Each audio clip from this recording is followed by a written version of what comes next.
right, good morning. Hello, everybody. I'm John O'Loughlin. Welcome to McDuff Lives. Apologize for a short delay there, and glad to be with you. It's Monday morning, January 30th, 2023, and a few minutes after 11 a.m. here on Mystery Island in Southern Maryland, East Coast, United States, the world, the universe. Glad to be with you. Thank you for joining me. Hello, Corky, and hello to Miss Hunt and Infold and everyone else that's joining us now. And thank you for the thumbs up. It's a good reminder for me to ask folks to do hit the thumbs up so that the channel gets a little bit more visibility on the algorithms.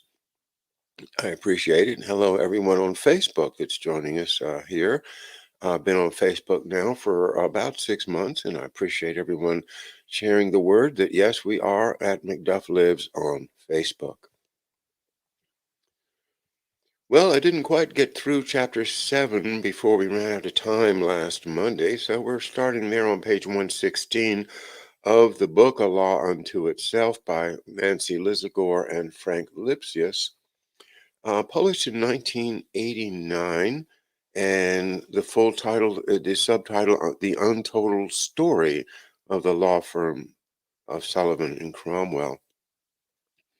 And boy, the title really does say it, doesn't it? It's a law unto itself. Excuse me a second.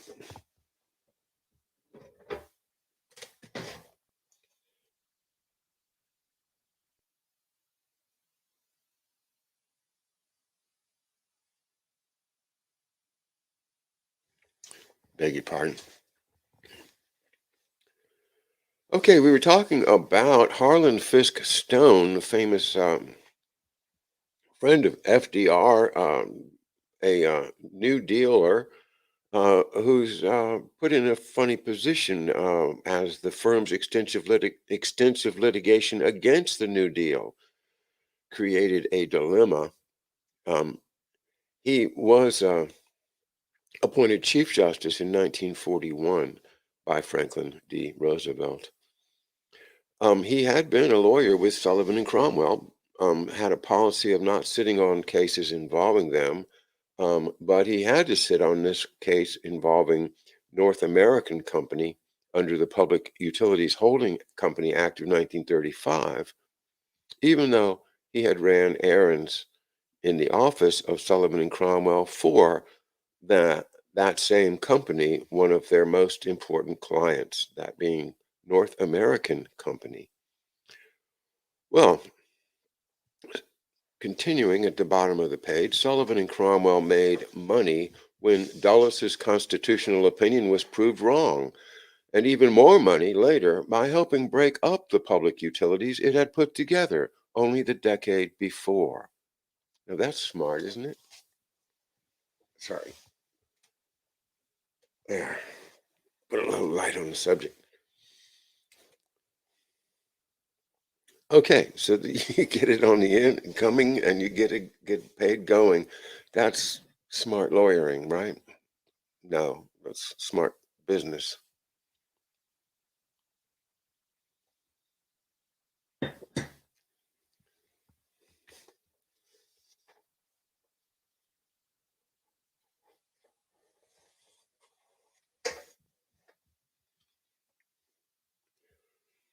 Now the firm was carving up the empires and creating some of the country's major regional utilities. West Penn Power Company, Allegheny Power Company, and Monongahela Power Company all came out of one client, the American Water Works and Electric Company. The firm had represented the Union Electric Company of Missouri, a subsidiary of the North American Company, which had bribed practically the whole Missouri legislature. Sullivan and Cromwell then hired a former associate, Walter Lundgren, an independent counsel, as he tried to prevent an SEC grand jury investigation. The firm also hired another independent counsel, Homer Cummings, soon after he resigned as U.S. Attorney General in 1939. Cummings invited Chester Travis Lane, general counsel to the SEC, to lunch at the Swank Metropolitan Club in Washington. According to the SEC lawyer, Cummings, quote, pulled the heavy father on me, unquote, to deter the grand jury investigation. Lane refused to cooperate. Sullivan and Cromwell backed away from a confrontation, and the SEC investigators uncovered the utilities slush fund for paying off legislators. More than $500,000 had been collected through 5 sources, including an insurance company, which kicked back premiums, and local lawyers who kicked back fees. The company allowed a vice president, Albert Lown, Laun, to make a detailed confession showing the registered letters that went to the Jefferson City legislators with small sums, $50 here, $100, 500 there. It was that kind of thing, recalled Chester Lane of the SEC. I don't suppose that any law enforcement official in Missouri would have cared to prosecute the entire state legislature, he concluded. Lown and Frank Boehm, that's Boehm, the first vice president, went to prison for perjury over their initial testimony. This SEC found, quote, fairly substantial indications that similar bribery systems were operating in Williams's companies in Iowa and Illinois. Lane set up a grand jury in Springfield, Illinois, to find out whether the top officials of the North American company itself and its attorneys, including Mr. John Foster Dulles, had participated in the scheme. It's only fair to say, Lane concluded, that a great deal of pressure was brought on me not to press for the indictment of Dulles. There were visits from lawyers in New York, partners of his, whom I knew better than I knew him, to tell me their own personal views of his integrity and of the impossibility of him having taken part in any such scheme as involved here. Lane claimed, it seemed to me that a man of Mr. Dulles's well-known intelligence and ability could hardly be supposed not to have known what was going on and approve it tacitly, unquote. But the grand jury did not return an indictment, which failure Lane sometimes cynically attributed to, quote, Mr. Dulles's charm and the charm of other of his associates, who convinced the prosecutor, quote, that it was impossible that such a nice man could have been involved, unquote. Isn't that amazing? And do we not get that same wool pulled over our eyes constantly? Such a nice man, indeed. I think Alan Dulles seemed like a nice man, sitting back with his pipe and avuncular style, giving us words of wisdom. Seemed like a nice man. Remarkably, the firm was able to find prospering clients to work with in the 1930s. But it also had its share of bankruptcies, including the celebrated 1939 case of McKesson and Robbins, a pharmaceutical distributor. The company had been falsifying its books for years by showing fictitious Canadian inventories, which the auditors had never checked. The president, F. Donald Coster, needed the stolen money to pay blackmailers who had known him under his real name, Philip Musica, when he was a, quote, bootlegger, stool pigeon, and jailbird, as the press put it. Well, there's an interesting case of a man falsifying pharmaceutical distribution records showing fictitious Canadian inventories. Why? In order to pay blackmailers. I wonder if that ever still happens. Pharmaceutical companies paying blackmailers. Nah, probably doesn't happen. Probably not. No. Sullivan and Cromwell associate Malcolm McIntyre was working late one night when Arthur Dean came in with 3 of McKesson and Robbins's bonds, which Sidney Weinberg, the senior partner of Goldman Sachs, had given him. Dean distributed the bonds to 3 associates, telling them to, quote, petition for involuntary bankruptcy, unquote. By midnight, they had prepared the papers and found a judge to put the company into bankruptcy. As the scandal unfolded, Coster shot himself, having earned a place as one of the most notorious swindlers of the century. Sullivan and Cromwell showed complete sang-froid, I guess we say. The accountants, quote, were very embarrassed. Sullivan and Cromwell was very embarrassed too. for 24 hours, but then the firm very skillfully switched sides to show that it was representing the directors and that it was as angry with the crooked president as anyone else, unquote. It hadn't hurt them at all. For Sullivan and Cromwell, the Great Depression was just a healthy bout of deflation, which sent prices lower for young lawyers, but gave great investment opportunities to those still flush with cash and a constant stream of business. Okay, that's the end of chapter 7. Now we get to the chapter of the day, chapter 8, Nazi clients. And I'll be right with you.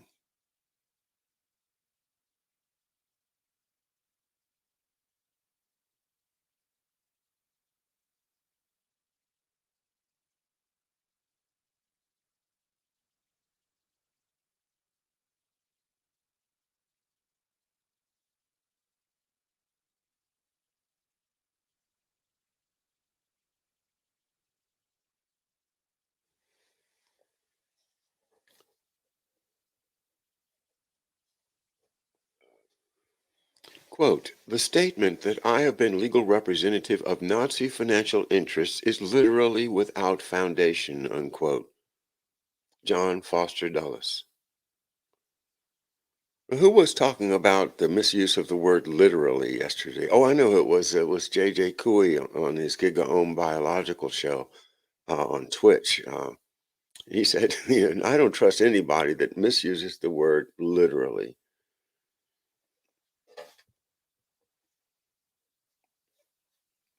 The Sullivan and Cromwell headquarters in Berlin, a suite at the Esplanade Hotel, was decorated in gold with carved bronze bedsteads and a huge bathroom tiled in marble.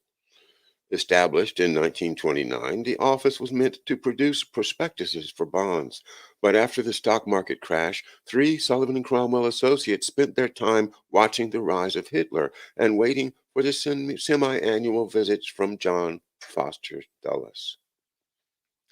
Their surfeit of free time allowed associate Joseph Prendergast to attend street demonstrations where once, caught between Nazis and communists, he was beaten up. Norris Darrell, the head of the Berlin office, warned him, quote, we don't want headlines, Sullivan and Cromwell lawyer killed in street brawl.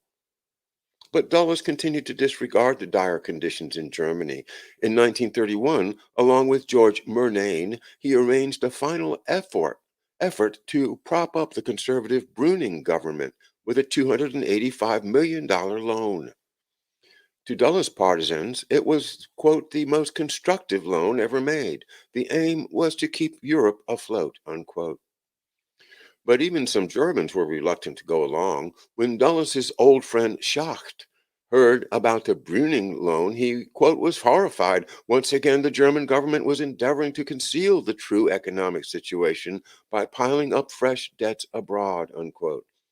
He was especially disturbed by America's high tariffs, which kept Germany indigent. In January 1930, Schacht quit his position as president of the Reichsbank in protest at the Young Plan, which lowered reparations to a manageable level but extended the payment period to 1988. He retired to his Brandenburg farm to raise pigs and prepare lectures for a speaking tour of the United States. After writing 12 speeches, precise man that he was, he asked his New York agency to arrange a dozen engagements. When the agency was inundated with offers, Schacht made 4 dozen speeches in 50 days, sometimes as many as 3 a day. In October 1930, Schacht appeared with John Foster Dulles at a dinner meeting of the Foreign Policy Association at the Astor Hotel in New York. Speaking from carefully prepared notes, Dulles gave a rosy picture of Germany's economy, contending that reparations represented only 3% of the national budget because of economic expansion in the 1920s. Germany's exports finally exceeded Great Britain's and gave the country a net balance of trade, favoring exports over imports. Dulles minimized the elections held a month before when the Nazis had become the second largest party in the Reichstag. and declared that the quote, difficulties are of a character which are largely psychological and consequently subject to ready reversal, unquote. The theme of the superficiality of Germany's problems echoed Dulles' assessment of the Depression. Dulles told his listeners that, quote, the underlying conditions are far more satisfactory and favorable than they have been during any preceding period of like crisis. Considering the tenor of his remarks, the word crisis surprised the crowd of 600 who had come to see Dulles as an international figure with a first-hand knowledge of Europe. They did not know of his own interests in fostering a sanguine view after having just raised $285 million to lend to Germany to prop up the Brüning government. Quote, my friend Dulles will forgive me if I follow him only in part of his statement, unquote. Hjalmar Schacht began as a prelude to shattering Dulles's cozy picture of Germany's recovery. He countered Dulles's numbers with his own to prove that the country was desperately poor and unable to make reparations payments. Germany's export surplus, he contended, was no sign of prosperity. On the contrary, quote, we are under home market depression, forced to export, and we obtain a surplus only by decreasing our imports, unquote. In an appraisal that became more familiar as the decade wore on, Schacht declared, quote, the middle classes have entirely disappeared. They have become extremely poor, and it is from that part of the country that Hitlerism received its main backing, unquote. Though much of his talk had the impersonality of economic calculations, he dealt emotionally with the question of why Germany accepted the Young Plan, even though he contended it could not afford to pay further reparations. Despite his bullet-headed stiffness, Schacht could recite poetry with great feeling. He asked his audience almost plaintively, quote, don't you think it was worthwhile to sign the Young Plan in order to get rid of the occupation? Can you think of a people which still has some self-respect, occupied by foreign troops 15 years after the war? From the speaker's table, Dulles stared intently at Schacht and listened to his reproaches with no emotion. He contentedly puffed his cigar while Schacht won over the audience. Schacht moved from defending Germany to attacking its creditors, declaring ominously, quote, you must not say that the responsibility is entirely with Germany, unquote.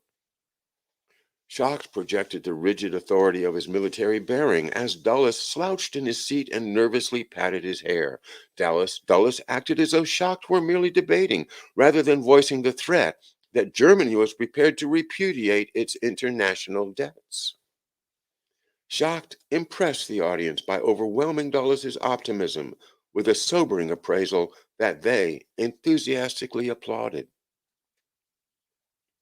The next day, the New York Times carried the front page headline, quote, Schacht predicts Germany will stop paying reparations, unquote, reflecting the alarm that Dulles had ignored. If he knew more, he did not appear to let it bother him. In public, Schacht said, quote, all the credits given to Germany by private people, certainly Germany, will pay. But privately during the same visit, Schacht slyly told George Murnane, quote, you'll certainly get your money back, Murnane. Whether it will be precisely on the dates agreed may be open to doubt, unquote. The whole of Schacht's trip was a great success, for though he soon tired of nearly 4 dozen chicken and ice cream dinners, he got across his point that Germany would not long live up to its international obligations. Americans seemed grateful more than resentful about the warning which Schacht was glad to provide as a forecast of his future role in Germany. Usually it is the creditor who puts a stop to a deteriorating financial relationship. This time the debtor sounded the alarm, a role reversal particularly awkward for the far too optimistic Dulles. He made Schacht look disarmingly honest, while Dulles was obviously putting the interests of Americans second to those of the Germans. He had done it since 1924 when he issued the Krupp loan without State Department approval.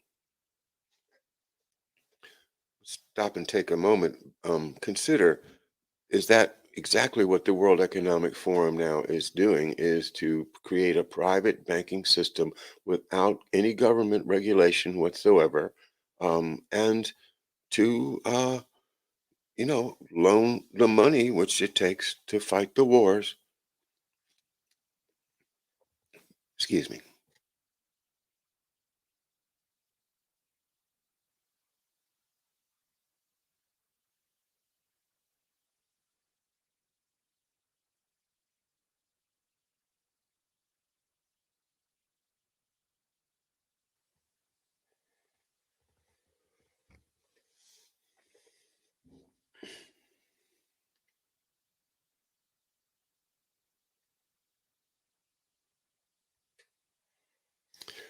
Schacht realized that Dulles had more of a position to defend than he, a German who had been, and would be again, responsible for his country's economy.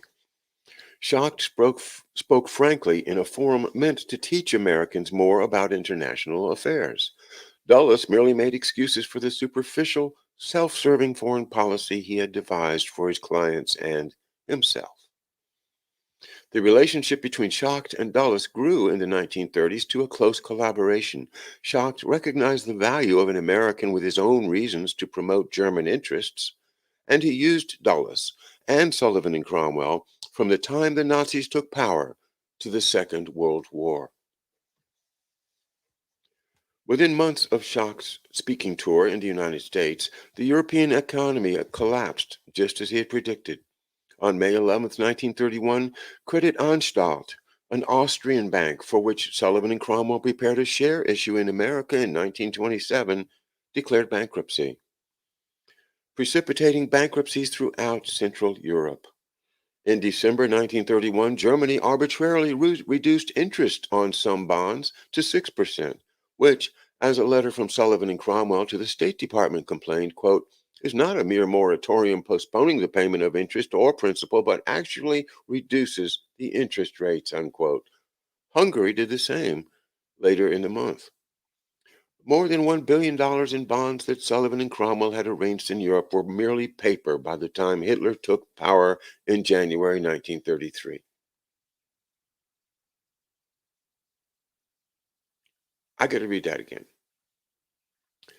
More than $1 billion in bonds that Sullivan and Cromwell had arranged in Europe were merely paper by the time Hitler took power in January 1933. You wonder where the money went? In truth, a series of repayment postponements, moratoriums, and suspensions had rendered them virtually worthless, even before Hitler. But it was Hjalmar Schacht, reappointed Reichsbank president in March 1933, who delivered the coup de grace. At the end of May, he summoned a debtors' conference to meet in Berlin within the week. The American banks that had issued the bonds had to ask for an extra day to make sure their representative, John Foster Dulles, would get there on time. He sailed from New York on the Bremen on May the 20th and arrived in Berlin on May the 29th. The firm's three associates in Berlin set Dulles up in a suite at the Esplanade while he hurried off to the classically formal Reichsbank for the opening of the debtors' conference. Schacht started the meeting with the threat, quote, consider the problem on the hypothesis that Germany would declare a virtually complete transfer moratorium, unquote. Schacht let the delegates representing most other European countries and the United States look at books prepared at the Reichsbank to, quote, prove that Germany could not repay its debts. Throughout the proceedings, Schacht pulled delegates aside for one-on-one pleas. 3 years before, talking to the Foreign Policy Association in New York City, Schacht had complained that Germany had had to cut consumption to boost exports and gain a trade surplus.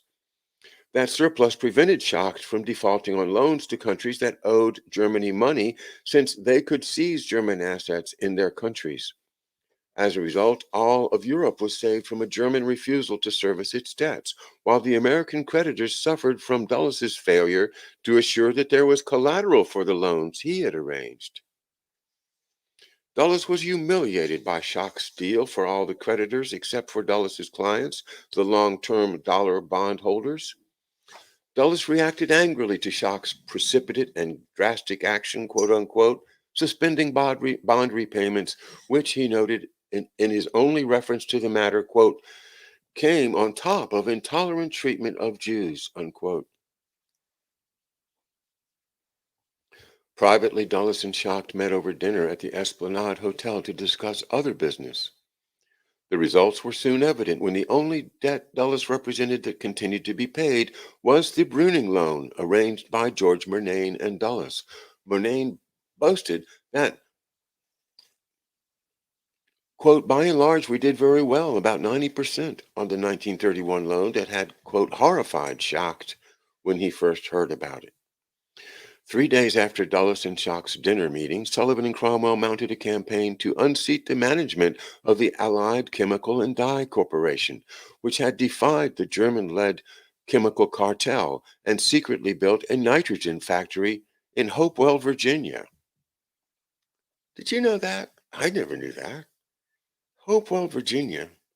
Wow, that's down in the southern central part of Virginia, a long way from anything. It more than quintupled American nitrate exports from 28,630 tons in 1930 to 185,000 tons in 1933, and infuriated Allied's major stockholder, Solvay and Company, the Belgian company that also owned part of the cartel leader, the notorious German IG Farben Industrie. Parentheses, IG Farben later ran part of the Auschwitz concentration camp as a private chemical factory. Close parentheses. Sullivan and Cromwell had the perfect pretext for mounting a proxy fight against Allied because the New York Stock Exchange was in the middle of an effort to force more information out of the company. The company president, Orlando F.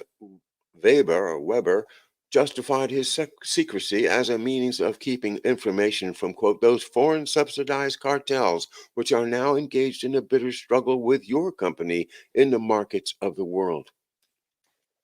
Sullivan and Cromwell associate Rogers Lamont, who had worked in the firm's Berlin office, was assigned to be secretary of the, quote, Committee for Allied Chemical and Dye Corporation, unquote. In a letter to Allied shareholders, he claimed to represent, quote, the right of stockholders to receive adequate company reports.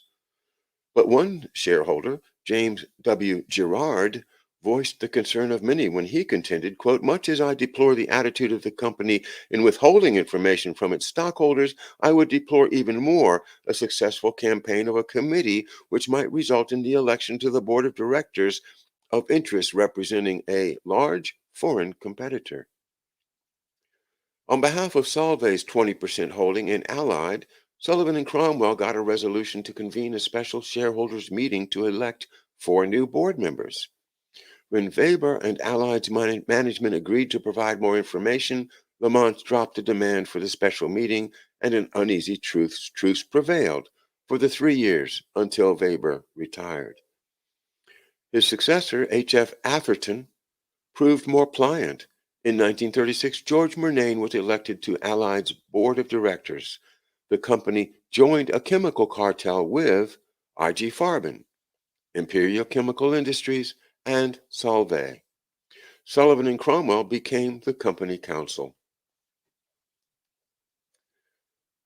Sullivan and Cromwell thrived on its cartels and collusion with the new Nazi regime. On August 2nd, 1933, the day that President Paul von Hindenburg died and Hitler seized the presidency of Germany, Schacht became economics minister as well as president of the Reichsbank. Though Hitler did not like the outspoken Schacht, he recognized his economic genius and made him responsible for rearming the country. Hitler also knew that Schacht's apparent independence made him invaluable as a representative to the outside world. He seemed to be an anti-Nazi Nazi, capable of reassuring foreigners who either were gullible or wanted an excuse for justifying their relations with the Hitler regime. Shocked could make the worst enemies of the Nazi government palatable. He never denied the persecution of the Jews. I'm sorry, shocked could make the worst extremes of the Nazi government palatable. Pardon me. He never denied the persecution of the Jews, but claimed that his ministry should be, quote, a tower of justice, unquote. Dulles celebrated Schock's appointment as economic minister by promoting a crucial cartel arrangement with INCO, the International Nickel Company. And you understand how nickel is so important in making a amalgam with steel, with steel that makes the barrels of guns and things harder. And anyway, it's a military metal.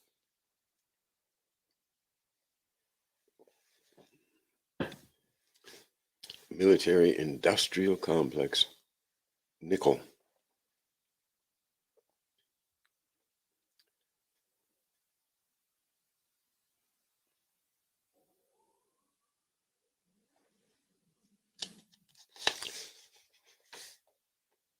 Without Dulles, Germany would have lacked any negotiating strength with INCO, which controlled the world supply of nickel, a, a crucial ingredient in stainless steel and armor plate.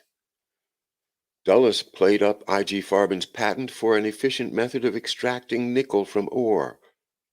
The cartel's control of the ore meant that efficient extraction was irrelevant, but Dulles convinced INCO that IG Farben could get nickel from previously unusable ore. He spent many hours in the 1930s negotiating with IG Farben officials in his New York office. The original agreement in 1934 cut the Nazis in on INCO's ore. In return for an exclusive right to share IG Farben's patent, INCO guaranteed to supply unrefined nickel to the German company, and IG Farben promised to sell refined nickel, quote, through distributing organizations utilized by INCO Limited at prices fixed by INCO Limited. In 1937, INCO expanded its agreement with IG Farben because the Germans, quote, proposed to erect an additional refinery, unquote.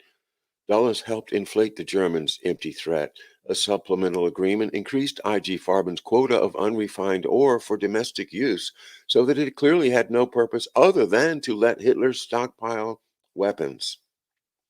Under the agreement, moreover, INCO officials were, quote, to cooperate with the German authorities in developing the use of nickel in Germany, unquote, according to a United States government complaint against INCO.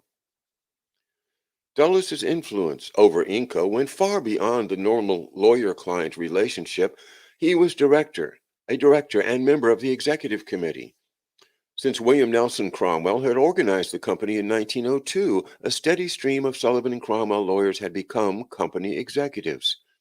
Among the most prominent was Henry S. Wingate, who not coincidentally joined INCO in 1935 in the midst of the machinations with IG Farben.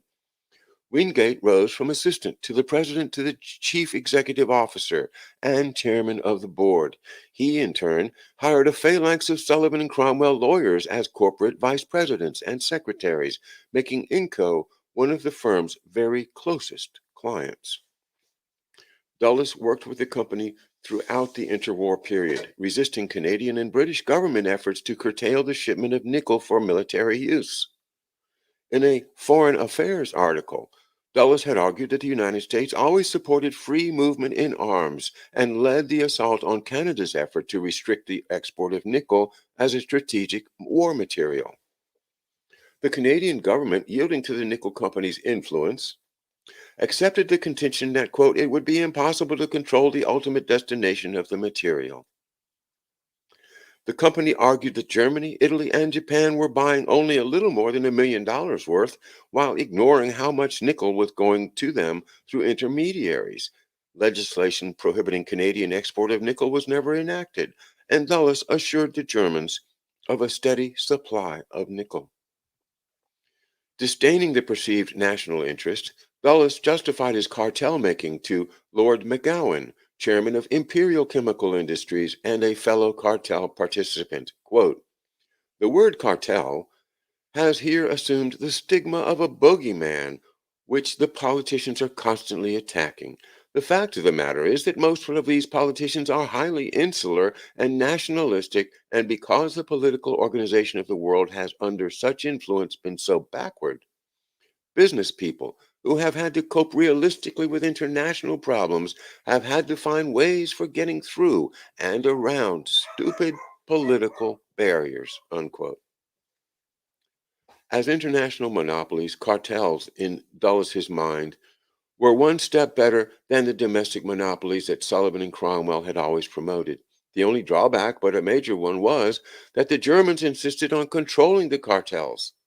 Still, Dulles helped them achieve their goal.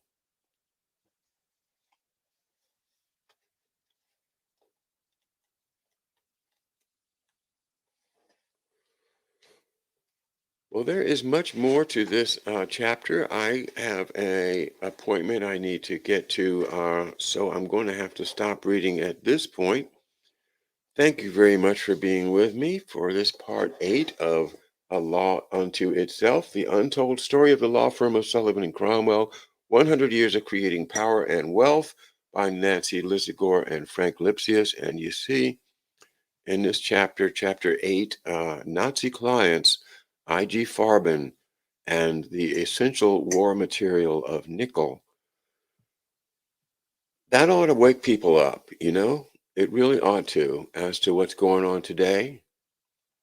It's all a continuous chain of corruption. All right, guys, I'll see you tomorrow with the great Harley Schlanger of LaRouche Organization, 11 a.m. East Coast time. Wednesday night, special program to let you know about with David Cranmer Underdown. We are going to do a deep dive on the Inter Alpha Group, a group of European banks created by Jacob Rothschild and used to reduce our national sovereignty by draining national and local banks into the coffers of the big Rothschild machines.